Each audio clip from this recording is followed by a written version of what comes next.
রহমান রহিম আল্লাহ তাআলার নামে। যে কিতাব তোমার উপর নাজিল করা হয়েছে তুমি তা তেলাওয়াত করো এবং নামাজ প্রতিষ্ঠা করো। নিঃসন্দেহে নামাজ মানুষকে অশ্লীলতা ও মন্দ কাজ থেকে বিরত রাখে, পরন্তু আল্লাহ তাআলাকে হামেশা স্মরণ করাও একটি মহান কাজ। তোমরা যা কিছু করো আল্লাহ তাআলা তার সম্যক অবগত আছেন। হে মুসলমানরা, তোমরা কিতাবধারীদের সাথে কোন রকম তর্ক বিতর্ক করো না, তবে উত্তম পন্থায় করতে পারো। আবার তাদের মধ্যে যারা জুলুম করে তাদের কথা আলাদা। আর তোমরা বলো, আমরা ঈমান এনেছি কিতাবের যা কিছু আমাদের উপর নাজিল করা হয়েছে তার উপর, আরো ঈমান এনেছি যা কিছু তোমাদের উপর নাজিল করা হয়েছে তার উপরও। আসলে আমাদের মাবুদ ও তোমাদের মাবুদ হচ্ছেন একজন, এবং আমরা সবাই তার কাছেই আত্মসমর্পণ করি। যেভাবে আমি আগের কিতাব নাজিল করেছি ঠিক সেভাবেই আমি তোমার উপর এই কিতাবও নাজিল করেছি। আমি আগে যাদের কিতাব দান করেছিলাম যারা সত্যানুসন্ধিৎসু ছিল তারা এর উপর ঈমান এনেছে। পরবর্তী লোকদের মাঝেও কিছু ভালো মানুষ আছে যারা এর উপর ঈমান এনেছে। আসলে অস্বীকারীরা ছাড়া কেউই আমার আয়াত অস্বীকার করে না। তুমি তো এ কোরআন নাজিল হওয়ার আগে কোনো বই পুস্তক পাঠ করনি, না তুমি তোমার ডান হাত দিয়ে কোনো কিছু লিখে রেখেছ যে তা দেখে অসত্যের পূজারীরা কোনো সন্দেহে লিপ্ত হয়ে পড়ছে। বরং এগুলো হচ্ছে তাদের অন্তরে সুস্পষ্ট নিদর্শন, যাদের আল্লাহ তাআলার পক্ষ থেকে জ্ঞান দেয়া হয়েছে। কতিপয় জালেম ব্যক্তি ছাড়া আমার এই সুস্পষ্ট আয়াতের সাথে কেউই গোড়ামি করতে পারে না। তারা তোমার সম্পর্কে বলে, এ ব্যক্তির কাছে তার মালিকের পক্ষ থেকে নবুয়তের কোনো প্রমাণ নাজিল হয় না কেন? হে নবী, তুমি বলো, নিদর্শন তো আল্লাহ তাআলার হাতেই রয়েছে। আমি তো হচ্ছি আযাবের একজন সুস্পষ্ট সতর্ককারী মাত্র। হে নবী, এদের জন্য এটাই কি যথেষ্ট নয় যে স্বয়ং আমি তোমার উপর কিতাব নাজিল করেছি যা তাদের কাছে তেলাওয়াত করা হচ্ছে? অবশ্যই ঈমানদার সম্প্রদায়ের জন্য এতে আল্লাহ তাআলার অনুগ্রহ ও নসিহত রয়েছে। হে নবী, তুমি বলো, আমার ও তোমাদের মধ্যে সাক্ষী হিসেবে আল্লাহ তাআলাই যথেষ্ট। কেননা আসমান সমূহ ও জমিনে যা আছে তার সবকিছু তিনি জানেন। যারা বাতিলের উপর ঈমান আনে এবং আল্লাহ তাআলাকে অস্বীকার করে তারাই হচ্ছে মারাত্মক ক্ষতিগ্রস্ত। হে নবী, এরা তোমার কাছে আযাব ত্বরান্বিত করার কথা বলে। যদি আল্লাহ তাআলার কাছে এদের শাস্তি দেওয়ার জন্য একটি দিনক্ষণ সুনির্দিষ্ট না থাকত, তাহলে কবেই না তাদের উপর আযাব এসে যেত। অবশ্যই এদের উপর আকস্মিকভাবে আযাব আসবে এবং তারা জানতেও পারবে না। তোমার কাছে এরা আযাব ত্বরান্বিত করার কথা বলে, অথচ জাহান্নাম তো কাফেরদের পরিবেষ্টন করেই নেবে। যেদিন আযাব তাদের গ্রাস করবে, তাদের ওপর থেকে, তাদের পায়ের নিচ থেকে তাদের গ্রাস করবে। আল্লাহ তাআলা তখন বলবেন, দুনিয়ায় তোমরা যা কিছু করতে এখন তার মজা উপভোগ করো। হে আমার বান্দারা, যারা আমার উপর ঈমান এনেছ, আমার জমিন অনেক প্রশস্ত, সুতরাং তোমরা একমাত্র আমার ইবাদত করো। প্রতিটি জীবকেই মরণের স্বাদ গ্রহণ করতে হবে, এরপর তোমাদের সবাইকে আমার কাছেই ফিরে আসতে হবে। যারা আমার উপর ঈমান আনবে এবং নেক কাজ করবে, আমি তাদের জন্য জান্নাতে সুরম্য কোঠা তৈরি করব, যার পাদদেশ দিয়ে ঝর্ণাধারা প্রবহমান থাকবে। সেখানে তারা চিরস্থায়ী হবে। কত উত্তম পুরস্কার এ নেককার মানুষগুলোর জন্য। নেককার মানুষ হচ্ছে তারা যারা ধৈর্য ধারণ করেছে এবং সর্বাবস্থায় নিজেদের মালিকের উপরই নির্ভর করেছে। কত ধরনের বিচরণশীল জীব এ দুনিয়ায় রয়েছে যারা কেউই নিজেদের রিজিক নিজেরা কাঁধে বহন করে বেড়ায় না। আল্লাহ তাআলাই তাদের এবং তোমাদের নিত্যদিনের রিজিক সরবরাহ করেন। তিনি সব কিছু শোনেন এবং সব কিছু জানেন। হে নবী, তুমি যদি তাদের জিজ্ঞেস করো, আসমান সমূহ ও জমিন কে পয়দা করেছে, সূর্য ও চন্দ্রকে কে কাজে লাগিয়ে রেখেছে, তারা অবশ্যই বলবে একমাত্র আল্লাহ তাআলা। কিন্তু তারপরেও এরা কোথায় কোথায় ঠোকর খাচ্ছে। বস্তুত আল্লাহ তাআলা তার বান্দাদের মাঝে যাকে চান তার রিজিক প্রশস্ত করে দেন, আবার যাকে চান তার জন্য তা কমিয়ে দেন। অবশ্যই আল্লাহ তাআলা সবকিছুর ব্যাপারে সম্যক অবগত আছেন। হে নবী, যদি তুমি তাদের জিজ্ঞেস করো, আসমান থেকে কে পানি বর্ষণ করেছে, অতঃপর কে জমিন একবার মরে যাওয়ার পর সে পানি দ্বারা তাতে জীবন সঞ্চার করেছে, অবশ্যই এরা বলবে আল্লাহ তাআলাই। তুমি বলো, যাবতীয় তারিফ একমাত্র আল্লাহ তাআলার জন্য, কিন্তু ওদের অধিকাংশ মানুষই তা অনুধাবন করে না। এ পার্থিব জীবন তো অর্থহীন কতিপয় খেল তামাশা ছাড়া আসলেই আর কিছু নয়। আখিরাতের জীবনই হচ্ছে সত্যিকারের জীবন। কত ভালো হতো যদি তারা এই বিষয়টা জানত। যখন এরা জলযানে আরোহণ করে বিপর্যয়ের সম্মুখীন হয়, তখন তারা একান্ত নিষ্ঠার সাথে আল্লাহ তাআলাকেই ডাকে। কিন্তু আল্লাহ তাআলা যখন তাদের মুক্তি দিয়ে স্থলে নামিয়ে নিরাপদ করে দেন, তখন সাথে সাথে আল্লাহ তাআলার সাথেই এরা শরিক করতে শুরু করে, যেন আমি তাদের উপর যা কিছু অনুগ্রহ করেছি তা তারা অস্বীকার করতে পারে, এবং এভাবেই এরা কয়টা দিন দুনিয়ায় ভোগ বিলাস করে কাটিয়ে দিতে পারে। অচিরেই এরা আসল ঘটনা জানতে পারবে। এরা কি দেখতে পাচ্ছে না কিভাবে আমি এ মক্কাকে শান্তি ও নিরাপদ আশ্রয়স্থল বানিয়ে রেখেছি, অথচ তার চারপাশে মানুষদের প্রতিনিয়ত জোর করে ছিনিয়ে নেওয়া হচ্ছে। এরপরেও কি তারা বাতিলের উপর ঈমান আনবে এবং আল্লাহ তাআলার নিয়ামত অস্বীকার করবে? তার চেয়ে বড় জালেম আর কে হতে পারে যে স্বয়ং আল্লাহ তাআলার উপরই মিথ্যা অপবাদ আরোপ করে, অথবা তার কাছে যখন সত্য এসে যায় তখন তাকেই অস্বীকার করে? হে নবী, এমন ধরনের অস্বীকারীদের জন্য জাহান্নামী কি একমাত্র আশ্রয়স্থল হওয়া উচিত নয়? অপরদিকে যারা আমারই পথে জিহাদ করে, আমি অবশ্যই তাদের আমার পথে পরিচালিত করব। নিঃসন্দেহে আল্লাহ তাআলা নেককার বান্দাদের সাথে রয়েছেন। সূরা আর-রুম। রহমান রহিম আল্লাহ তাআলার নামে। আলিফ লাম মিম। রুম জাতি পরাজিত হয়ে গেছে। ভূমণ্ডলের সবচাইতে নিচু অঞ্চলে সংঘটিত ঘটনা। তাদের পরাজয়ের পর অচিরেই তারা আবার বিজয় লাভ করবে। 3 থেকে 9 এই বিজোড় বছরের মাঝে এ ঘটনা ঘটবে। এর আগেও চূড়ান্ত ক্ষমতা ছিল আল্লাহ তাআলার হাতে, এবং এ ঘটনার পরেও সে চাবিকাঠি তাঁরই হাতে থাকবে। রুমুকদের বিজয়ে সেদিন ঈমানদার ব্যক্তিরা ভীষণ খুশি হবে। আল্লাহ তাআলার সাহায্যেই এসব ঘটবে। তিনি যখন যাকে চান তাকেই বিজয় সাহায্য দান করেন। তিনি মহাপরাক্রমশালী ও পরম দয়ালু। এটা হচ্ছে আল্লাহ তাআলারই ওয়াদা। আল্লাহ তাআলা কখনো তার ওয়াদার বরখেলাফ করেন না, কিন্তু অধিকাংশ মানুষই তা জানে না। তারা তো পার্থিব জীবনের শুধু বাইরের দিকটি সম্পর্কেই জানে, কিন্তু আখিরাতের জীবন সম্পর্কে তারা সম্পূর্ণই গাফেল। এ মানুষগুলো কি নিজেদের মনে একথা চিন্তা করে না আল্লাহ তাআলা কিভাবে আসমানসমূহ, জমিন ও অন্য সব কিছু যথাযথভাবে এবং একটি সুনির্দিষ্ট সময় দিয়ে পয়দা করেছেন? কিন্তু মানুষদের মাঝে অধিকাংশই এ সব কিছুর শেষে তাদের মালিকের সামনে হাজির হওয়া অস্বীকার করে। এরা কি আমার জমিনে ভ্রমণ করে না এবং তাদের আগের লোকদের পরিণাম প্রত্যক্ষ করে না? অথচ তারা শক্তিতে এদের চাইতে ছিল অনেক প্রবল। তারা এই জমিনেই অনেক চাষাবাদ করেছে। আজ এরা যেমন একে আবাদ করছে, তাদের চাইতে বরং তারা বেশি পরিমাণেই একে আবাদ করেছিল। অতঃপর তাদের কাছে তাদের রসুলরা সুস্পষ্ট নিদর্শন দিয়ে হাজির হয়েছিল, কিন্তু তারা রসুলদের মানতে অস্বীকার করায় আমার গজব আবাদ করা সেই শখের জমিন থেকে তাদের নিশ্চিহ্ন করে দিল। আল্লাহ তাআলা তাদের উপর গজব পাঠিয়ে কোনো জুলুম করেননি, বরং কুফরি করে তারা নিজেরাই নিজেদের উপর জুলুম করেছে।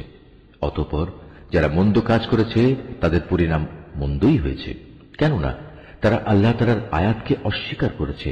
তা নিয়ে তারা ঠাট্টা বিদ্রূপ করেছে। আল্লাহ তাআলা নিজেই তার সৃষ্টিকে অস্তিত্ব দান করেন, আবার তিনি তাকে তার মূলের দিকে ফিরিয়ে নেন। অতঃপর তোমাদের তাঁর কাছেই ফিরে যেতে হবে। যেদিন কিয়ামত অনুষ্ঠিত হবে সেদিন এর ভয়াবহতা দেখে অপরাধী ব্যক্তিরা ভীত বিহ্বল হয়ে পড়বে। সেদিন তাদের শরীকদের কেউই তাদের জন্য সুপারিশ করার মতো থাকবে না, বরং তারা তাদের এ শরীক করার ঘটনাই তখন অস্বীকার করবে। যেদিন কিয়ামত হবে সেদিন মানুষরা ঈমান ও কুফরের ভিত্তিতে আলাদা হয়ে পড়বে। যারা আল্লাহর উপর ঈমান এনেছে এবং সাথে সাথে নেক কাজ করেছে তারা জান্নাতের বাগিচায় থাকবে। তাদের সেখানে প্রাচুর্যপূর্ণ মেহমানদারি করা হবে। অপরদিকে যারা কুফরি করেছে এবং আমার আয়াত অস্বীকার করেছে শেষ বিচারের দিন আমার সামনাসামনি হওয়ার ঘটনা, তাদের আযাবের সম্মুখীন করা হবে। অতএব দিবাশেষে যখন তোমরা সন্ধ্যা করো তখন আল্লাহ তাআলার মাহাত্ম্য ঘোষণা করো। যখন সকালবেলার মাধ্যমে দিনের শুরু করো তখনও। আসমান সমূহ ও জমিনের যাবতীয় প্রশংসা তো একমাত্র তাঁরই জন্যে। তাঁর মাহাত্ম্য ঘোষণা করো যখন তোমরা দিনের দ্বিতীয় প্রহর শুরু করো, আবার যখন দিনের তৃতীয় প্রহর শুরু করো তখনও। কেননা তিনি মৃত থেকে জীবন্ত কিছুর আবির্ভাব ঘটান, একইভাবে জীবন্ত কিছু থেকে মৃতকে বের করে আনেন। তিনি সেই সত্তা যিনি এ জমিনকে তার নির্জীব অবস্থার পর পুনরায় জীবন দান করেন। ঠিক এভাবেই তোমাদের আবার পুনরুত্থিত করা হবে। আল্লাহ তাআলার কুদরতের নিদর্শন সমূহের মধ্যে একটি নিদর্শন এই যে শুরুতে তিনি তোমাদের মাটি থেকে পয়দা করেছেন, অতঃপর তোমরা মানুষ হিসেবে জমিনে সর্বত্র ছড়িয়ে পড়লে। তার কুদরতের নিদর্শন সমূহের মাঝে এও একটি যে তিনি তোমাদের জন্য তোমাদের মধ্যে থেকে তোমাদের সঙ্গী সঙ্গিনীদের বানিয়েছেন, যাতে করে তোমরা তাদের কাছে সুখ শান্তি লাভ করতে পারো। উপরন্তু তিনি তোমাদের মাঝে ভালোবাসা ও পারস্পরিক সৌহার্দ্য সৃষ্টি করে দিয়েছেন। অবশ্যই এর মাঝে চিন্তাশীল সম্প্রদায়ের জন্য অনেক নিদর্শন রয়েছে। আকাশমালা ও জমিনের সৃষ্টি, তোমাদের পারস্পরিক ভাষা ও বর্ণ বৈচিত্র্য নিঃসন্দেহে তার কুদরতের নিদর্শন সমূহের মাঝে এক একটি বড় নিদর্শন। অবশ্যই জ্ঞানবান মানুষদের জন্য এতে অনেক নিদর্শন রয়েছে। তোমাদের রাত ও দিনের ঘুম, তোমাদের তার দেয়া রিজেক তালাশ করাও তার কুদরতের নিদর্শন সমূহের মাঝে একটি। অবশ্য এই সবকিছুর মাঝে যে জাতি আল্লাহর কথা শোনে তাদের জন্য অনেক নিদর্শন রয়েছে। তার কুদরতের নিদর্শন সমূহের মাঝে এও একটি যে তিনি তোমাদের বিদ্যুৎ ও তার আলো দেখান ভয়ে এবং আশা সঞ্চারের মাঝ দিয়ে তা প্রতিভাত হয়। তিনি আসমান থেকে পানি বর্ষণ করেন, অতঃপর তা দিয়ে জমিন একবার নির্জীব হয়ে যাওয়ার পর তাকে পুনরায় জীবন দান করেন। অবশ্য এতেও বোধ শক্তি সম্পন্ন জাতির জন্য আল্লাহকে চেনার অনেক নিদর্শন রয়েছে। তার নিদর্শন সমূহের মাঝে এও একটি যে তার আদেশেই আসমান জমিন নিজ নিজ অবস্থানের উপর দাঁড়িয়ে আছে। তোমরা মাটির ভেতরে চলে গেলে অতঃপর যখন তিনি তোমাদের সে মাটির ভেতর থেকে বেরিয়ে আসার জন্য ডাক দেবেন, তখন সে ডাক শোনা মাত্রই তোমরা উঠে আসবে। এ আকাশমালা ও জমিনে যেখানে যা কিছু আছে তা তো একান্তভাবে তাঁর জন্যই, সব কিছু তাঁর আদেশেরই অনুগত। তিনি সেই মহান সত্তা যিনি গোটা সৃষ্টি জগৎকে প্রথমবার পয়দা করেন, অতঃপর কিয়ামতের দিন তাকে আবার আবর্তিত করবেন।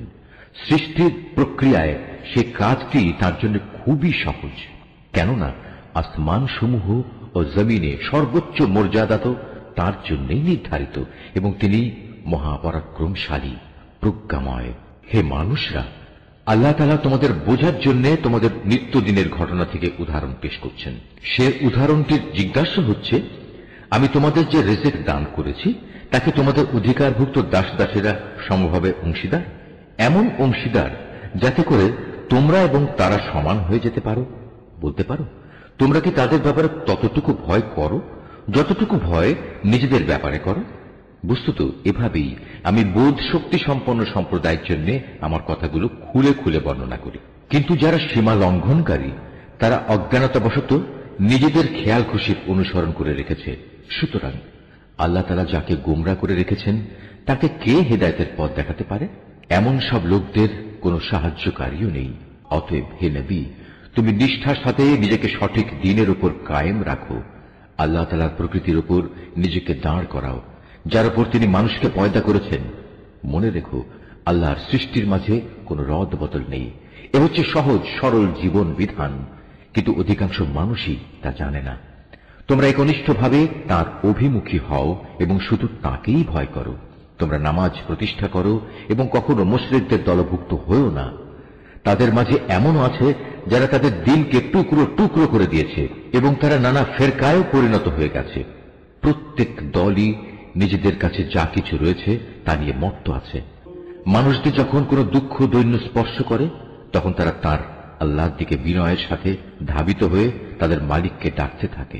অতঃপর যখন তিনি তাদের তার দয়া নিয়ামতের স্বাদ উপভোগ করান তখন সাথে সাথে তাদের একদল লোক তাদের মালিকের সাথে অন্যদের শরীক করতে শুরু করে। উদ্দেশ্য হচ্ছে যা কিছু অনুগ্রহ আমি তাদের দান করেছি তার প্রতি যেন অকৃতজ্ঞতাজনিত আচরণ করতে পারে। করে নাও, অতঃপর অচিরেই তোমরা তোমাদের কুফরির ফলাফল জানতে পারবে। কিংবা আমি কি তাদের উপর এমন কোন দলিল প্রমাণ পাঠিয়েছি যে যে শিরক এরা করে চলেছে তা তাদের এ ধরনের কোন আদেশ দেয়? আমি যখন মানুষদের অনুগ্রহের স্বাদ আস্বাদন করাই তখন তারা তাতে ভীষণ খুশি হয়, আবার যখন তাদেরই কাজের কারণে তাদের উপর কোনো মুসিবত পতিত হয় তখন তারা সাথে সাথেই নিরাশ হয়ে পড়ে। এরা কি এ বিষয়টি নিয়ে ভেবে দেখেনি আল্লাহ তাআলা যার জন্য চান তার রিজিক প্রসারিত করে দেন, আবার যাকে চান তাকে কম করে দেন? নিঃসন্দেহে যারা ঈমানদার জাতি, এতে তাদের জন্য অনেক নিদর্শন রয়েছে। অতএব হে ঈমানদার ব্যক্তি, তুমি আত্মীয় স্বজনকে তার অধিকার আদায় করে দাও। অভাবগ্রস্ত মুসাফিরদেরও নিজ নিজ পাওনা বুঝিয়ে দাও। এ বিষয়টি তাদের জন্য ভালো যারা একমাত্র আল্লাহ তাআলার সন্তুষ্টি কামনা করে, আর সত্যিকার অর্থে এরাই হবে সফল কাম। যা কিছু ধন সম্পদ তোমরা সুদের উপর দাও, তা তো এজন্যই দাও যেন তা অন্য মানুষদের মালের সাথে সামিল হয়ে বৃদ্ধি পায়। আল্লাহ তাআলার দৃষ্টিতে তা কিন্তু মোটেই বাড়ে না। অপরদিকে যে যাকাত তোমরা দান করো, তা যেহেতু একান্তভাবে আল্লাহ তাআলাকে সন্তুষ্ট করার উদ্দেশ্যে দান করো, তাই বরং বৃদ্ধি পায়। জেনে রেখো, এরাই হচ্ছে সেসব লোক যারা যাকাতের মাধ্যমে আল্লাহর দরবারে নিজেদের সম্পদ বহুগুণে বাড়িয়ে নেয়। আল্লাহ তাআলা সেই পরাক্রমশালী সত্তা যিনি তোমাদের সৃষ্টি করেছেন, অতঃপর তিনি তোমাদের রিজিক দান করেছেন। তিনিই আবার তোমাদের মৃত্যু দেবেন, অতঃপর কিয়ামতের দিন তিনি তোমাদের আবার জীবন দেবেন। তোমরা যাদের আল্লাহর সাথে শরীক করে নিয়েছ, তাদের কেউ কি এমন আছে যে এর কোনো একটি কাজও করতে পারবে?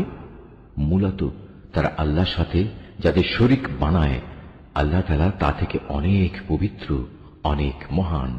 মানুষের কৃতকর্মের দরুন জলে স্থলে সর্বত্র আজ বিপর্যয় ছড়িয়ে পড়েছে।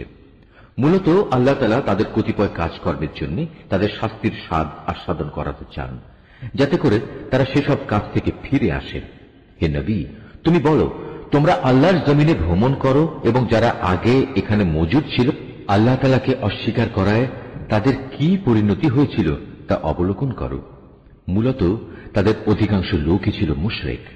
অতএব হে নবী, তুমি তোমার নিজেকে সত্য দ্বীনের উপর প্রতিষ্ঠিত করে রাখো আল্লাহ তাআলার পক্ষ থেকে ভয়াবহ দিনটি আসার আগে পর্যন্ত, যা কেউই ফিরিয়ে রাখতে পারবে না।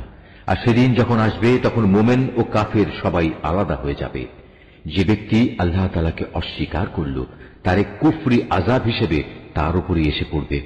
অপরদিকে যে ব্যক্তি নেক আমল করল, তারাই যেন এর মাধ্যমে নিজেদের জন্য সুখ সজ্জা রচনা করল। মূলত যারাই আল্লাহ তাআলার উপর ঈমান আনবে এবং সে অনুযায়ী নেক আমল করবে, আল্লাহ তাআলা তাঁর অনুগ্রহ দ্বারা তাদের যথোপযুক্ত বিনিময় দান করবেন। আল্লাহ তাআলা কাফেরদের কখনো পছন্দ করেন না। তার মহান কুদরতের নিদর্শন সমূহের মাঝে এও একটি যে তিনি তোমাদের কাছে বৃষ্টির সুসংবাদবাহী বাতাস প্রেরণ করেন, যাতে করে তিনি তোমাদের তার অনুগ্রহের স্বাদ আস্বাদন করাতে পারেন। উপরন্তু তার আদেশে সমুদ্রে জলযানগুলো যেন চলতে পারে এবং তোমরাও এর মাধ্যমে তার কাছ থেকে রিজিক তালাশ করতে পারো, এবং আশা করা যায় তোমরা এসব কিছুর জন্য তার কৃতজ্ঞতা জ্ঞাপন করবে। হে রাসূল, আমি তোমার আগে আরো রাসূল তাদের জাতির কাছে পাঠিয়েছিলাম। তারা নবুতের সুস্পষ্ট নিদর্শন সমূহ নিয়েও এসেছিল, কিন্তু তারা তা অস্বীকার করেছে। অতঃপর যারা অপরাধ করেছে, আমি তাদের কাছ থেকে মর্মান্তিক প্রতিশোধ গ্রহণ করেছি, কেননা তাদের মোকাবেলায় ঈমানদারদের সাহায্য করা ছিল আমার উপর কর্তব্য। আল্লাহ তাআলা সেই মহান সত্তা যিনি তোমাদের জন্য বায়ু প্রেরণ করেন, অতঃপর তা এক সময় মেঘমালা সঞ্চালিত করে। তারপর তিনি যেভাবে চান তাকে আসমানে ছড়িয়ে দেন, তাকে টুকরো টুকরো করেন। এক পর্যায়ে তুমি দেখতে পাও তার ভিতর থেকে বৃষ্টিকণা বেরিয়ে আসছে। তিনি তার বান্দাদের মধ্যে থেকে যাকেই চান তার উপরেই তা পৌঁছে দেন। তখন তারা এটা দেখে ভীষণ হর্ষোৎফুল্ল হয়ে যায়। অথচ এরাই একটু আগে তাদের উপর বৃষ্টি নাজিলের ব্যাপারে সম্পূর্ণ নিরাশ ছিল। তাকিয়ে দেখো আল্লাহ তাআলার অফুরন্ত রহমতের প্রভাবের দিকে, কিভাবে তিনি জমিনকে একবার মরে যাওয়ার পর পুনরায় শ্যামল ও জীবন্ত করে তোলেন। অবশ্যই আল্লাহ তাআলা এভাবে কিয়ামতের দিন সব মৃতকে জীবন দান করবেন, কেননা তিনি সর্ববিষয়ের উপর একক ক্ষমতাবান। যদি আমি কখনো এমন বায়ু পাঠাতে শুরু করি যার ফলে মানুষ ফসলকে হলুদ রঙের দেখতে পায়, তখন অবশ্যই তারা আমার অকৃতজ্ঞতা জ্ঞাপন করতে শুরু করে। হে নবী, মৃতকে তো তুমি তোমার কথা শোনাতে পারবে না, না পারবে বধিরকে তোমার ডাক শোনাতে, বিশেষ করে যখন ওরা তোমাকে দেখেই মুখ ফিরিয়ে নেয়। তুমি অন্ধদের তাদের গুমরাহি থেকে বের করে সঠিক পথ দেখাতে পারবে না। তুমি তো কেবল এমন লোকদেরই আমার কথা শোনাতে পারবে যে আমার আয়াতসমূহের উপর ঈমান আনে, কেননা এরাই হচ্ছে নিবেদিত মুসলমান। আল্লাহ তাআলাই হচ্ছেন সেই মহান সত্তা যিনি তোমাদের দুর্বল করে পয়দা করেছেন, অতঃপর তিনি এই দুর্বলতার পর দেহে শক্তি সৃষ্টি করেছেন, আবার তিনি এই শক্তির পর পুনরায় দুর্বলতা ও বার্ধক্য সৃষ্টি করেছেন। বস্তুত তিনি যা ইচ্ছা তাই সৃষ্টি করেন এবং তিনি সর্বোচ্চ ক্ষমতাবান ও সর্বজ্ঞ। যেদিন কিয়ামত কায়েম হবে সেদিন অপরাধী ব্যক্তিরা কসম খেয়ে বলবে, তারা তো কবরে মুহূর্তকালের বেশি অবস্থান করেনি। আসলে এরা এভাবেই সত্য বিমুখ থেকেছে এবং দ্বারে দ্বারে ঠোকর খেয়েছে। কিন্তু সেসব লোক যাদের যথার্থ জ্ঞান ও ঈমান দেয়া হয়েছে তারা বলবে, না, তোমরা তো আল্লাহ তাআলার হিসাব মতো কবরের পুনরুত্থান দিবস পর্যন্তই অবস্থান করে এসেছ, আর আজকের দিনই হচ্ছে সেই প্রতিশ্রুত পুনরুত্থান দিবস, কিন্তু তোমরা এই দিনটাকে সঠিক বলে জানতে না। সেদিন জালেমদের ওজর আপত্তি তাদের কোনোই উপকারে আসবে না, না তাদের আল্লাহ তাআলা সন্তুষ্টি লাভের সুযোগ দেয়া হবে। হে নবী, আমি মানুষদের বোঝানোর জন্য এ কোরআনে সব ধরনের উদাহরণই পেশ করেছি। তারপরেও যদি তুমি এদের কাছে কোনো আয়াত নিয়ে হাজির হও, তবুও এ কাফেররা বলবে, তোমরা তো বাতিলপন্থী। এভাবেই আল্লাহ তাআলা তাদের অন্তরে মোহর মেরে দেন, যারা সত্য সম্পর্কে কিছুই জানে না। অতএব হে নবী, তুমি ধৈর্য ধারণ করো, অবশ্যই আল্লাহ তাআলার ওয়াদা সত্য। যাদের শেষ বিচারের দিনের উপর আস্থা নেই, তারা যেন তোমাকে কখনোই সত্য দিন থেকে বিচলিত করতে না পারে। সূরা লুকমান। রহমান রহিম আল্লাহ তাআলার নামে। আলিফ লাম মিম, এগুলো হচ্ছে একটি জ্ঞান গর্ভ কিতাবের আয়াত। নেককার মানুষদের জন্য এ হচ্ছে হিদায়াত ও রহমত। যারা নামাজ প্রতিষ্ঠা করে, যাকাত আদায় করে, সর্বোপরি যারা শেষ বিচার দিনের উপর নিশ্চিত বিশ্বাস রাখে, এই লোকগুলোই তাদের মালিকের পক্ষ থেকে যথার্থ হিদায়াতের উপর রয়েছে। মূলত এরাই হচ্ছে সফল কাম। মানুষদের মাঝে এমন ব্যক্তিও আছে যে অর্থহীন ও বেহুদা গল্প কাহিনী কেনে, যাতে করে মানুষদের নিতান্ত অজ্ঞতার ভিত্তিতে আল্লাহ তাআলার পথ থেকে দূরে সরিয়ে রাখতে পারে। সে এ নিয়ে হাসি বিদ্রুপ করে। তাদের জন্য অপমানকর শাস্তির ব্যবস্থা রয়েছে। যখন তার সামনে আমার আয়াতসমূহ তেলাওয়াত করা হয়, তখন সে দম্ভ ভরে মুখ ফিরিয়ে নেয়, যেন সে কখনো তা শুনতেই পায়নি, আর কান দুটি যেন বধির। তাকে তুমি কঠোর আযাবের সুসংবাদ দাও। নিঃসন্দেহে যারা আল্লাহ তাআলার উপর ঈমান এনেছে এবং নেক আমল করেছে, তাদের জন্য রয়েছে নিয়ামতের সমাহার, জান্নাত সমূহ। সেখানে তারা চিরকাল অবস্থান করবে। আল্লাহ তাআলার প্রতিশ্রুতি অতীব সত্য। তিনি মহাপরাক্রমশালী, প্রজ্ঞাময়। তোমরা দেখতে পাচ্ছ, তিনি আসমান সমূহকে কোন স্তম্ভ ছাড়াই পয়দা করেছেন। তিনি জমিনে পাহাড় সমূহ স্থাপন করে রেখেছেন, যাতে করে তা তোমাদের নিয়ে কখনো একদিকে ঢলে না পড়ে। আবার তাতে প্রত্যেক প্রকারের বিচরণশীল জন্তু তিনি ছড়িয়ে দিয়েছেন। হ্যাঁ, আমি আকাশ থেকে পানি বর্ষণ করেছি, অতঃপর সে পানি দিয়ে সেখানে আমি সুন্দর সুন্দর জিনিসপত্র উৎপাদন করিয়েছি। এ হচ্ছে আল্লাহ তাআলার সৃষ্টি। অতঃপর তোমরা আমাকে দেখাও তো, আল্লাহকে বাদ দিয়ে তারা তোমাদের উপাস্য দেবতার কি সৃষ্টি করেছে? আসলেই জালেমরা সুস্পষ্ট গুমরাহিতে নিমজ্জিত রয়েছে।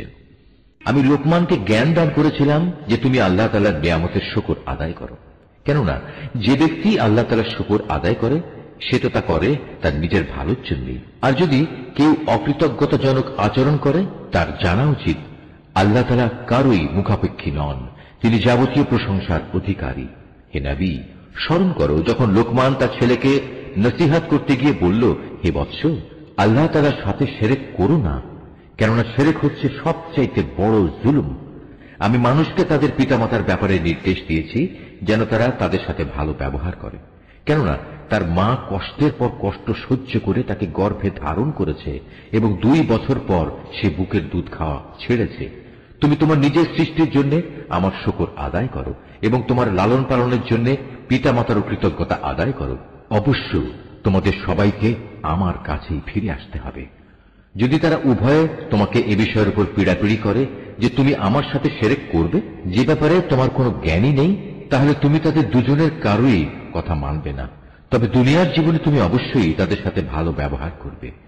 তুমি শুধু তার কথাই শুনবে যে ব্যক্তি আমার অভিমুখী হয়ে আছে। অতঃপর তোমাদের আমার দিকেই ফিরে আসতে হবে। তখন আমি তোমাদের বলে দেব তোমরা দুনিয়ার জীবনে কি কি কাজ করতে। লোকমান আরো বলল, হে বৎস, যদি তোমার কোনো আমল সরিষার দানা পরিমাণ ছোট হয় এবং তা যদি কোনো শিলাখণ্ডের ভেতর কিংবা আসমান সমূহেও লুকিয়ে থাকে, অথবা যদি তা থাকে জমিনের ভেতরে, তাও আল্লাহ তাআলা সামনে এনে হাজির করবেন। আল্লাহ তাআলা অবশ্যই সূক্ষ্মদর্শী এবং সকল বিষয়ে সম্যক অবগত। লোকমান আরো বলল, হে বৎস, তুমি নামাজ প্রতিষ্ঠা করো, মানুষদের ভালো কাজের আদেশ দাও, মন্দ কাজ থেকে বিরত রাখো। তোমার উপর কোনো বিপদ মুসিবত এসে পড়লে তার উপর ধৈর্য ধারণ করো। বিপদে ধৈর্য ধারণ করার এ কাজ নিঃসন্দেহে একটি বড় সাহসিকতাপূর্ণ কাজ। হে বৎস, কখনো অহংকার বসে তুমি মানুষদের জন্য তোমার গাল ফুলিয়ে রেখে তাদের অবজ্ঞা করো না, এবং আল্লাহর জমিনে কখনো ঔদ্ধত্যপূর্ণভাবে বিচরণ করো না, কেননা আল্লাহ তাআলা প্রত্যেক ঔদ্ধত অহংকারীকে অপছন্দ করেন। হে বৎস, জমিনে চলার সময় তুমি মধ্যম পন্থা অবলম্বন করো, তোমার কণ্ঠস্বর নিচু করো, কেননা সব আওয়াজের মধ্যে সবচাইতে অপ্রীতিকর আওয়াজ হচ্ছে গাধার আওয়াজ। তোমরা কি একথা কখনো চিন্তা করে দেখোনি? যা কিছু আসমান সমূহে রয়েছে, যা কিছু রয়েছে জমিনের মধ্যে, আল্লাহ তাআলা তা তোমাদের অধীন করে রেখেছেন এবং তোমাদের উপর তিনি তার দেখা অদেখা যাবতীয় নিয়ামত পূর্ণ করে দিয়েছেন। কিন্তু এ সত্ত্বেও মানুষের মাঝে কিছু এমন আছে যারা আল্লাহ তাআলা সম্পর্কে অর্থহীন তর্ক করে।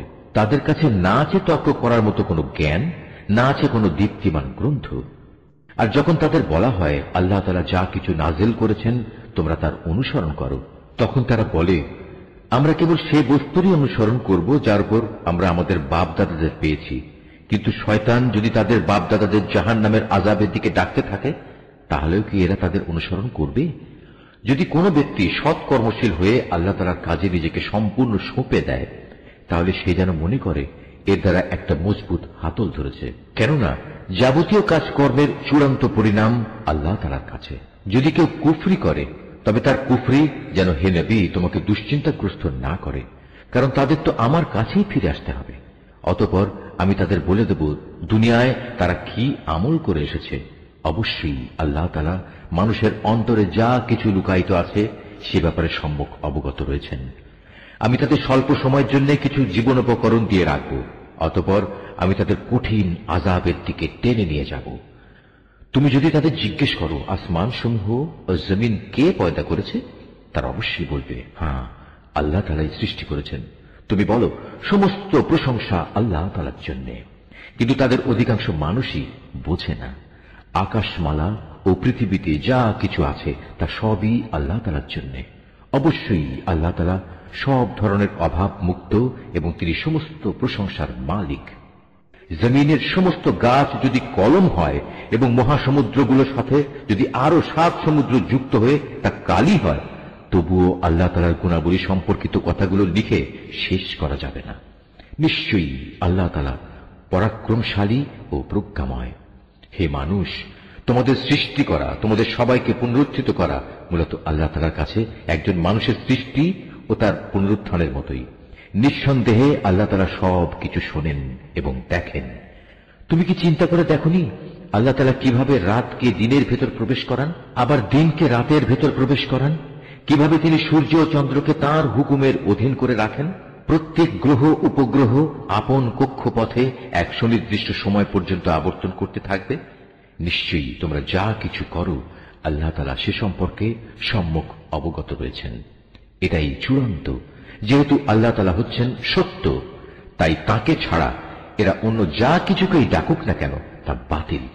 মহান আল্লাহ তাআলা, তিনি সুউচ্চ ও অতি মহান। তুমি কি এটা লক্ষ্য করনি উত্তাল সাগরে একমাত্র আল্লাহ তাআলার অনুগ্রহেই জলযান ভেসে চলেছে, যাতে করে তিনি এর মাধ্যমে তোমাদের তাঁর সৃষ্টি বৈচিত্র্যের নিদর্শনসমূহ দেখাতে পারেন? অবশ্যই প্রতিটি ধৈর্যশীল ও কৃতজ্ঞ ব্যক্তির জন্য এতে অনেক নিদর্শন রয়েছে।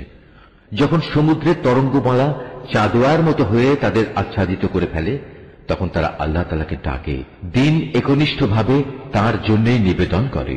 অতঃপর যখন আমি তাদের উদ্ধার করি, তখন তাদের কিছু লোক বিশ্বাস অবিশ্বাসের মাঝামাঝি অবস্থান করে। অবশ্য যখন স্থলভাগে পৌঁছে দেই, তখন বিশ্বাসঘাতক ও অকৃতজ্ঞ ছাড়া কেউই আমার নিদর্শনসমূহ অস্বীকার করে না। হে মানুষ, তোমরা তোমাদের মালিককে ভয় করো এবং এমন একটি দিনকে ভয় করো যেদিন কোনো পিতা তার সন্তানের পক্ষ থেকে বিনিময় আদায় করবে না, না কোনো সন্তান তার পিতার পক্ষ থেকে বিনিময় আদায় করতে পারবে। অবশ্যই আল্লাহ তাআলার ওয়াদা সত্য। সুতরাং হে মানুষ, এ পার্থিব জীবন যেন তোমাদের কোন রকম প্রতারিত করতে না পারে, এবং প্রতারক শয়তানও যেন কখনো তোমাদের আল্লাহ তাআলা সম্পর্কে কোনো ধোঁকা দিতে না পারে। অবশ্যই আল্লাহ তাআলার কাছে কিয়ামতের সময় জ্ঞান আছে। তিনি বৃষ্টি বর্ষণ করেন, তিনিই জানেন যা মায়ের শুক্রকীটের মাঝে মজুদ রয়েছে। কোনো মানুষই বলতে পারে না আগামীকাল সে কি অর্জন করবে, না কেউ একথা বলতে পারে কোন জমিনে সে মৃত্যু বরণ করবে। নিঃসন্দেহে এ তথ্যগুলো একমাত্র আল্লাহ তাআলাই জানেন। তিনি সর্বজ্ঞ, সর্ববিষয়ে অবহিত। সূরা আস-সাজদা, রহমান রহিম আল্লাহ তাআলার নামে। আলিফ লাম মিম। সৃষ্টিকুলের মালিক আল্লাহ তাআলার কাছ থেকেই এ কিতাবের অবতরণ, এতে বিন্দুমাত্র সন্দেহ নেই। তারা কি একথা বলতে চায় এই কিতাবটা সে ব্যক্তি রচনা করে নিয়েছে? না, বরং এ হচ্ছে তোমার মালিকের কাছ থেকে নাজিল করা একটি সত্য কিতাব। আমি এটা এই জন্য নাজিল করেছি যাতে করে এর দ্বারা তুমি এমন এক জাতিকে জাহান্নাম থেকে সাবধান করে দিতে পারো যাদের কাছে নিকট অতীতে তোমার আগে কোনো সতর্ককারী আসেনি। সম্ভবত তারা হেদায়েত লাভ করতে পারে। আল্লাহ তাআলা যিনি আকাশমালা, জমিন ও উভয়ের মাঝে অবস্থিত সব কিছু 6 দিনে সৃষ্টি করেছেন, অতঃপর তিনি আরশে সমাসীন হন। তিনি ছাড়া তোমাদের কোন অভিভাবক কিংবা সুপারিশকারী নেই। এরপরেও কি তোমরা বুঝতে পারছ না? আসমান থেকে জমিন পর্যন্ত সবকিছু তিনিই পরিচালনা করেন। তারপর সবকিছু তিনি উপরের দিকে নিয়ে যাবেন এমন এক দিনে যার পরিণাম তোমাদের গণনায় 1000 বছর। তিনি দৃশ্যমান ও অদৃশ্যের পরিজ্ঞাতা, পরাক্রমশালী ও পরম দয়ালু। তিনি যা কিছু সৃষ্টি করেছেন সুন্দর ও নিখুঁত করে সৃষ্টি করেছেন, এবং তিনি মানুষ সৃষ্টির সূচনা করেছেন মাটি থেকে। অতঃপর তিনি তার বংশধরদের তুচ্ছ তরল একটি পদার্থের নির্যাস থেকে বানিয়েছেন। পরে তিনি তাকে ঠিকঠাক করলেন এবং তার মধ্যে তিনি তার নিজের কাছ থেকে রূহ ফুঁকে দিলেন, এবং তোমাদের জন্য তাতে কান, চোখ ও অন্তঃকরণ দান করলেন। তোমাদের খুব কম লোকই কৃতজ্ঞতা আদায় করে। আল্লাহ তাআলাকে যারা অস্বীকার করে তারা বলে, আমরা মৃত্যুর পর যখন মাটিতে মিশে যাব তারপরেও আমাদের আবার নতুন করে পয়দা করা হবে। মূলত এরা তাদের মালিকের সাথে সাক্ষাৎকারের বিষয়টিকেই অস্বীকার করে। হে নবী, তুমি এদের বলো, জীবন হরণের ফেরেশতা যাকে তোমাদের মৃত্যুর ব্যাপারে দায়িত্ব দেওয়া হয়েছে অচিরেই তোমাদের জান কবজ করে নেবে। অতঃপর তোমাদের সবাইকে মালিকের দরবারে ফিরিয়ে নেওয়া হবে। হে নবী, যদি তুমি সে দৃশ্য দেখতে যখন অপরাধীরা নিজেদের মালিকের সামনে মাথা নিচু করে দাঁড়িয়ে থাকবে এবং বলতে থাকবে, হে আমাদের মালিক, আমরা তো আজ সব কিছুই দেখলাম এবং তোমার সিদ্ধান্তের কথাও শুনলাম, অতএব তুমি আমাদের আর একবার দুনিয়ায় পাঠিয়ে দাও, আমরা ভালো কাজ করব, এখন আমাদের পূর্ণ বিশ্বাস অর্জিত হয়েছে। আল্লাহ তাআলা বলবেন, আমি চাইলে প্রত্যেক ব্যক্তিকে হেদায়েত দিয়ে দিতাম, কিন্তু আমার পক্ষ থেকে সে ঘোষণা আজ সত্য প্রমাণিত হল। আমি মানুষ ও জিনদের মধ্যে থেকে এদের সবাইকে দিয়ে জাহান্নাম পূর্ণ করব। এই আয়াতটি যিনি তেলাওয়াত করবেন এবং যিনি এই আয়াতটির তেলাওয়াত শুনবেন তাদের সবাইকে এখানে একটি সাজদা আদায় করতে হবে। এটা ওয়াজিব। অতঃপর ওদের বলা হবে, যাও তোমরা জাহান্নামের শাস্তি আস্বাদন করো। যেভাবে তোমরা আজকের এই সাক্ষাৎকারের কথা ভুলে গিয়েছিলে, আমিও তেমনি আজ তোমাদের ভুলে গেলাম। যাও নিজেদের কৃতকর্মের প্রতিফল হিসেবে জাহান্নামের চিরস্থায়ী শাস্তি ভোগ করো। আমার আয়াতসমূহের উপর তারাই ঈমান আনে। যখন তাদের আয়াত দ্বারা উপদেশ দেয়া হয় তখন তারা সাথে সাথেই সাজদাবনত হয়ে পড়ে। উপরন্তু তারা তাদের মালিকের সপ্রশংস পবিত্রতা ঘোষণা করে এবং নিজেরা অহংকার করে না। তাদের পার্শ্বদেশ রাতের বেলায় বিছানা থেকে আলাদা থাকে। তারা নিশুতি রাতে আযাবের ভয়ে এবং জান্নাতের আশায় তাদের মালিককে ডাকে। তদুপরি আমি তাদের যা কিছু দান করেছি তারা তা থেকে আমার পথে ব্যয় করে। কেউ জানে না কি ধরনের নয়ন প্রীতিকর বিনিময় তাদের জন্য লুকিয়ে রাখা হয়েছে। মূলত তা হবে তাদের কাজের যথার্থ পুরস্কার। যে ব্যক্তি মোমেন সে নাফরমান ব্যক্তির মতো হয়ে যাবে না, এরা কখনো এক সমান হতে পারে না। অতএব যারা ঈমান এনেছে এবং নেক আমল করেছে তাদের জন্য সুরম্য জান্নাতে বাসস্থান হবে। এই মেহমানদারি হবে তাদের নেক কাজের পুরস্কার যা তারা করে এসেছে। যারা আল্লাহ তাআলার নাফরমানি করবে তাদের বাসস্থান হবে জাহান্নামের আগুন। যখনই তারা সেখান থেকে বেরিয়ে আসতে চেষ্টা করবে তখনই তাদের ধাক্কা দিয়ে তার ভিতরে ঠেলে দেয়া হবে এবং তাদের বলা হবে, যাও আগুনের আযাব ভোগ করে নাও, তোমরা তো এই বিষয়কে মিথ্যা প্রতিপন্ন করতে। জাহান্নামের বড় আযাবের আগে আমি অবশ্যই তাদের দুনিয়ার ছোটখাটো আযাবও আস্বাদন করাবো, এই আশায় যে হয়তোবা এতে করে তারা আমার দিকে ফিরে আসবে। তার চেয়ে বড় জালেম আর কে হতে পারে যে ব্যক্তিকে তার মালিকের আয়াতসমূহ দ্বারা নসিহত করা হয়, অতঃপর সে তা থেকে মুখ ফিরিয়ে নেয়। অবশ্যই আমি নাফরমানদের কাছ থেকে প্রতিশোধ নেব। রুকু 3। হে নবী, তোমার আগে আমি মুসাকেও কিতাব দিয়েছিলাম, অতএব তুমি তার আল্লাহর সাথে সাক্ষাতের বিষয়টিতে কোন রকম সন্দেহ করো না। আমি যে কিতাব তাকে দিয়েছি তা আমি বনী ইসরায়েলদের জন্য পথ প্রদর্শক বানিয়ে দিয়েছিলাম। আমি তাদের মধ্যে থেকে কিছু লোককে নেতা বানিয়েছিলাম, তারা আমারই আদেশে মানুষদের হেদায়েত করত, যখন তারা অত্যাচারের সামনে কঠোর ধৈর্য ধারণ করেছে। সর্বোপরি তারা ছিল আমার আয়াতের উপর একান্ত বিশ্বাসী। অবশ্যই হে নবী, তোমার মালিক কিয়ামতের দিন সে সব কিছুর ফয়সালা করে দেবেন যেসব বিষয়ে তারা দুনিয়ায় মতবিরোধ করে বেড়াত। হে নবী, তোমার জাতির লোকেরা কি এ থেকে হেদায়েত পায়নি যে আমি তাদের আগে কত জাতিকে ধ্বংস করে দিয়েছি, যাদের বাসস্থান সমূহের মাঝ দিয়েই তারা সব সময় চলাফেরা করে? অবশ্যই এতে তাদের আল্লাহ তাআলাকে জানা ও চেনার জন্য অনেকগুলো নিদর্শন রয়েছে। এরপরেও কি এরা শুনবে না? ওরা কি লক্ষ্য করে দেখে না আমি কিভাবে উর্বর ভূমির উপর পানি প্রবাহিত করি এবং পরে তারই সাহায্যে আমি সেই ভূমি থেকে ফসল বের করে আনি, যা থেকে তাদের গৃহপালিত জন্তুগুলো যেমনি খাবার গ্রহণ করে তেমনি খায় তারা নিজেরাও। এ সত্ত্বেও কি এরা আল্লাহ তাআলার অসীম কুদরতের চিহ্ন দেখতে পায় না? তারা বলে, যদি তোমরা তোমাদের দাবিতে সত্যবাদী হও তাহলে সেই বিচারের ক্ষণটি কখন আসবে যার কথা বলে তোমরা আমাদের ভয় দেখাচ্ছ? হে নবী, তুমি বলো, যারা কুফরি করেছে বিচারের দিন তাদের ঈমান কোনোই কাজে আসবে না, না তাদের কোন রকম অবকাশ দেওয়া হবে। অতএব হে নবী, তুমি এদের এসব কথাবার্তা থেকে বিমুখ থাকো এবং তুমি শেষ দিনের অপেক্ষা করো, তারাও অপেক্ষা করছে। সূরা আল আহজাব। রহমান রহিম আল্লাহ তাআলার নামে। হে নবী, আল্লাহ তাআলাকে ভয় করো, কাফের ও মুনাফিকদের আনুগত্য করো না। অবশ্যই আল্লাহ তাআলা সবকিছু জানেন, তিনি বিজ্ঞ কুশলী। তোমার মালিকের কাছ থেকে তোমার প্রতি যা কিছু ওহী নাজিল হয় তুমি শুধু তারই অনুসরণ করো। তোমরা যা কিছু করো আল্লাহ তাআলা অবশ্যই সে সম্পর্কে সম্যক ওয়াকিবহাল রয়েছেন। তুমি শুধু আল্লাহ তাআলার উপরে নির্ভর করো। চূড়ান্ত কর্ম বিধায়ক হিসেবে আল্লাহ তাআলাই তোমার জন্য যথেষ্ট। হে মানুষ, আল্লাহ তাআলা কোন মানুষের জন্য তার বুকে দুটো অন্তর পয়দা করেননি, না তিনি তোমাদের স্ত্রীদের যাদের সাথে তোমরা তোমাদের মায়েদের তুলনা করে জিহার করো তাদের সত্যি সত্যি তোমাদের মা বানিয়ে দিয়েছেন। একইভাবে তিনি তোমাদের পালক পুত্রকেও তোমাদের পুত্র বানিয়ে দেননি। আসলে তোমাদের এগুলো হচ্ছে নিছক তোমাদের মুখেরই কথা। সত্য কথা তো আল্লাহ তাআলাই বলেন এবং তিনি তোমাদের পথ প্রদর্শন করেন। হে ঈমানদাররা, তোমরা তাদের পালক পুত্রদের আসল পিতার পরিচয় ডাকো, এটাই আল্লাহ তাআলার দৃষ্টিতে অধিক ন্যায়সঙ্গত। যদি তোমরা তাদের পিতা কারা সে পরিচয় না জানো তাহলে তাদের মনে করতে হবে তারা তোমাদের দ্বীনী ভাই ও বন্ধু। এ ব্যাপারে আগে যদি তোমাদের কোনো ভুল হয়ে থাকে তাহলে তাতে তোমাদের জন্য কোনো গুনাহ নেই। তবে যদি কেউ ইচ্ছা করে এমন কিছু করে তাহলে সে গুনাহগার হবে। নিঃসন্দেহে আল্লাহ তাআলা পরম ক্ষমাশীল ও দয়ালু। আল্লাহর নবী মুমিনদের কাছে তাদের নিজেদের চাইতে বেশি প্রিয় এবং নবীর স্ত্রীরা হচ্ছে তাদের মা সমান।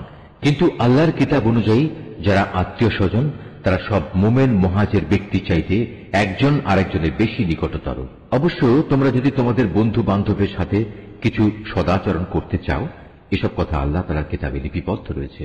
হে নবী, স্মরণ করো যখন আমি নবী রাসূলদের কাছ থেকে আমার বিধান পৌঁছে দেওয়ার প্রতিশ্রুতি নিয়েছিলাম তোমার কাছ থেকে, নূহ, ইব্রাহিম, মুসা এবং মারিয়াম পুত্র ঈসার কাছ থেকেও। এদের কাছ থেকে আমি দ্বীন পৌঁছানোর পাকা পোক্ত ওয়াদা নিয়েছিলাম, যাতে করে তাদের মালিক কিয়ামতের দিন এসব সত্যবাদীদের তাদের সত্যবাদিতা সম্পর্কে জিজ্ঞেস করতে পারেন। আল্লাহ তাআলা কাফেরদের জন্য পীড়াদায়ক আযাব প্রস্তুত করে রেখেছেন।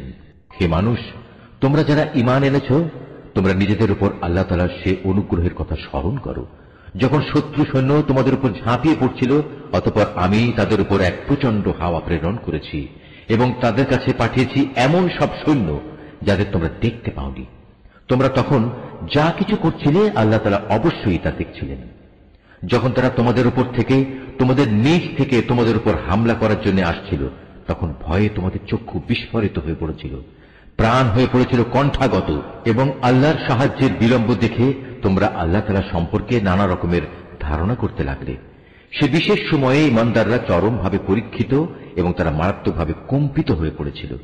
সে সময় মুনাফিক এবং যাদের মনে সন্দেহ ব্যাধি ছিল তারা বলতে লাগলো, আল্লাহ তাআলা ও তার রাসূল আমাদের সাথে যে ওয়াদা করেছেন তা মূলত প্রতারণা বই কিছুই ছিল না। বিশেষ করে যখন তাদের একটি দল এসে বলল, হে ইয়াসরিবের অধিবাসীরা, আজ শত্রু বাহিনীর সামনে তোমাদের দাঁড়াবার মতো কোনো জায়গা নেই, অতএব তোমরা ফিরে যাও। এমনকি তাদের একাংশ তোমার কাছে এই বলে অনুমতিও চাইছিল যে আমাদের বাড়ি ঘরগুলো সবই অরক্ষিত রয়েছে, তাই আমরা ফিরে যেতে চাই। অথচ আল্লাহ তাআলা জানেন তা অরক্ষিত ছিল না। আসলে ময়দান থেকে এরা পালাতে চেয়েছিল। যদি শত্রু দল নগরীর চারপাশ থেকে ওদের ভেতর প্রবেশ করত এবং যারা মুনাফিক তাদের যদি বিদ্রোহের ফিতনা খাড়া করার জন্য বলতো, তবে তারা নির্দ্বিধায় তাও মেনে নিত। এ ব্যাপারে তারা মোটেই বিলম্ব করত না। অথচ এই লোকেরাই ইতিপূর্বে আল্লাহ তাআলার সাথে ওয়াদা করেছিল তারা কখনো ময়দান থেকে পৃষ্ঠ প্রদর্শন করবে না। তাদের জানা উচিত ছিল আল্লাহ তাআলার সাথে করা ওয়াদা সম্পর্কে অবশ্যই তাদের জিজ্ঞাসাবাদ করা হবে। হে নবী, এদের তুমি বলো, যদি তোমরা মৃত্যুর ভয়ে পালাতে চাও অথবা কেউ তোমাদের হত্যা করবে এ কারণে পালাতে চাও, তাহলে এই পালানো তোমাদের কোনোই উপকার দেবে না। আর যদি কোন রকম পালিয়ে যেতে সক্ষম হও, তা হলেও তো সামান্য কয়দিনের উপকারই ভোগ করতে দেয়া হবে মাত্র। হে নবী, যদি আল্লাহ তাআলা তোমাদের কোনো অমঙ্গল করতে চান অথবা চান তোমাদের কোনো মঙ্গল করতে, তাহলে এই উভয় অবস্থায় তুমি বলো, এমন কে আছে যে তোমাদের আল্লাহ তাআলার সিদ্ধান্ত থেকে বাঁচাতে পারবে? আল্লাহ তাআলা ব্যতী রেখে এরা সেদিন না পাবে কোনো অভিভাবক, না পাবে কোনো সাহায্যকারী। অবশ্যই আল্লাহ তাআলা তোমাদের মধ্যকার সেসব মুনাফিক লোকদের চেনেন যারা অন্যদের যুদ্ধে অংশগ্রহণ করা থেকে বাধা দেয় এবং তাদের ভাই বন্ধুদের বলে, তোমরা আমাদের কাছে এসে যাও। আসলে ওদের অল্প সংখ্যক লোকই যুদ্ধে অংশগ্রহণ করে। যে কয়জন এসেছে তারাও তোমাদের বিজয়ের উপর কুণ্ঠিত থাকে। অতঃপর যখন তোমাদের উপর কোনো বিপদ আসে তখন তুমি তাদের দেখবে তারা চক্ষু উল্টিয়ে তোমার দিকে এমন ভাবে তাকাচ্ছে যেন কোনো ব্যক্তির উপর মৃত্যু এসে হাজির হয়েছে। কিন্তু যখন তোমরা বিজয় লাভ করো তখন এরাই গনিমতের সম্পদের উপর লোভী হয়ে তোমাদের সাথে বাকচাতুরি শুরু করে। আসলে এই লোকগুলো কিন্তু কখনো ঈমান আনেনি। আল্লাহ তাআলা তাই ওদের সব কাজই বিনষ্ট করে দিয়েছেন। আর এই কাজটা তো আল্লাহ তাআলার জন্য অত্যন্ত সহজ। অবরোধ প্রত্যাহার সত্ত্বেও এরা মনে করে এখনো শত্রু বাহিনী চলে যায়নি এবং শত্রুপক্ষ যদি আবার এসে চড়াও হয় তখন এরা মনে করবে কত ভালো হতো যদি তারা মরুভূমির বেদুইনদের সাথে ওখানেই থেকে যেতে পারত এবং সেখানে বসেই তোমাদের খবর নিতে পারত যে ফিরে আসা নিরাপদ কিনা। যদিও এরা এখনো তোমাদের মাঝে আছে, কিন্তু এরা খুব কম লোকই যুদ্ধে অংশগ্রহণ করবে। হে মুসলমানরা, তোমাদের জন্য অবশ্যই আল্লাহর রাসূলের জীবনের মাঝে অনুকরণযোগ্য উত্তম আদর্শ রয়েছে।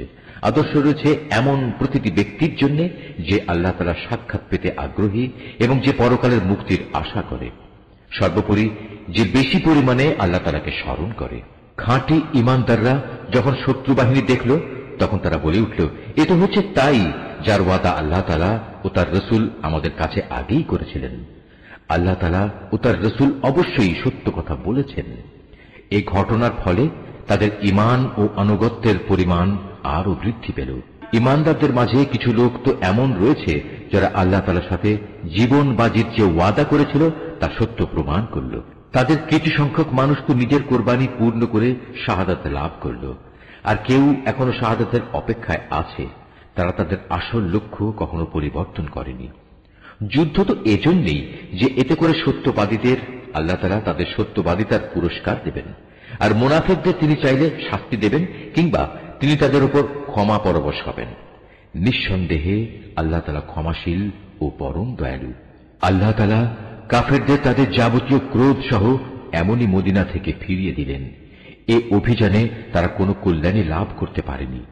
আল্লাহ তাআলাই এই যুদ্ধে মুমিনদের জন্য যথেষ্ট প্রমাণিত হলেন। মূলত আল্লাহ তাআলা প্রবল শক্তিমান ও পরাক্রমশালী। এই যুদ্ধে যারা হামলাকারী ছিল আহলে কিতাবদের মধ্যে যারা তাদের সাহায্য করেছে, আল্লাহ তাআলা তাদেরও দুর্গ থেকে অবতরণ করালেন এবং তাদের অন্তরে মুসলমানদের সম্পর্কে এমন ভীতির সঞ্চার করালেন যে আজ তোমরা তাদের এক দলকে হত্যা করছো, আরেক দলকে বন্দী করছো। তিনি তোমাদের তাদের জমিন, বাড়িঘর ও সহায় সম্পত্তির উত্তরাধিকারী বানিয়ে দিলেন। আল্লাহ তাআলা এর ফলে তোমাদের এমন সব ভূখণ্ডের অধিকারী বানিয়ে দিলেন যেখানে তোমরা এখনো কোনো সামরিক অভিযান পরিচালনাই করনি। সত্যি আল্লাহ তাআলা সর্ববিষয়ের উপর একক ক্ষমতাবান। হে নবী, তুমি তোমার স্ত্রীদের বলো, তোমরা যদি পার্থিব জীবন ও তার ভোগ বিলাস কামনা করো তাহলে এসো, আমি তোমাদের তার কিছু অংশ দিয়ে দেই এবং সৌজন্যের সাথে তোমাদের বিদায় করে দেই। আর যদি তোমরা আল্লাহ তাআলা, তার রাসূল ও পরকাল কামনা করো তাহলে জেনে রেখো, তোমাদের মধ্যে যারা সৎ কর্মশীল আল্লাহ তাআলা তাদের জন্য মহা পুরস্কার প্রস্তুত করে রেখেছেন। হে নবী পত্নীরা, তোমাদের মধ্যে যারা খোলাখুলি কোনো অশ্লীল কাজ করবে তাহলে তার শাস্তি দ্বিগুণ করে দেয়া হবে। আর এই কাজ আল্লাহ তাআলার জন্য অত্যন্ত সহজ। নিশ্চয়ই আল্লাহ যা বলেছেন সত্য বলেছেন।